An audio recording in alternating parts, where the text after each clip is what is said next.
In 1927, a Soviet psychologist named Bluma Zeigarnik noticed something interesting in a restaurant. Waiters could remember every detail of orders that hadn't been paid yet. But the moment the bill was settled, those same details seemed to disappear from their memory. This observation sparked a question. Do unfinished tasks stay longer in our minds? To test this idea, Zeigarnik ran a simple experiment. Participants were given a series of small tasks, things like solving puzzles, stringing beads, or simple math problems. But there was a twist. Some tasks were interrupted before the participants could finish them. Others were allowed to be completed. At the end of the experiment, participants were asked to recall the tasks they had worked on. The results were striking. People remembered unfinished tasks about 90% better than the ones they had completed. This phenomenon became known as the Zeigarnik Effect, sometimes called the unfinished task effect. Humans have a natural urge to complete things. When something is left unfinished, it creates a kind of mental tension. Your brain keeps reminding you to go back and finish it.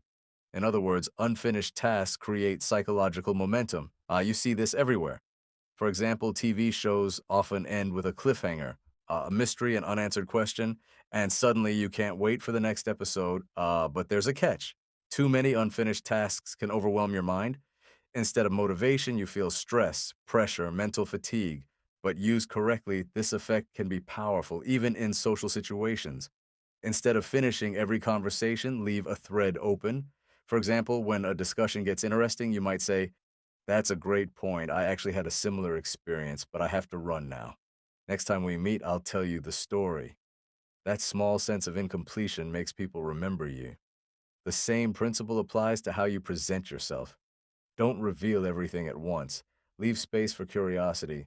A little mystery makes people want to come closer. Remember this.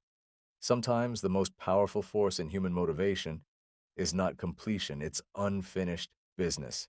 If you learn to use this effect, whether in work, relationships, or storytelling, you'll stand out far more than you expect.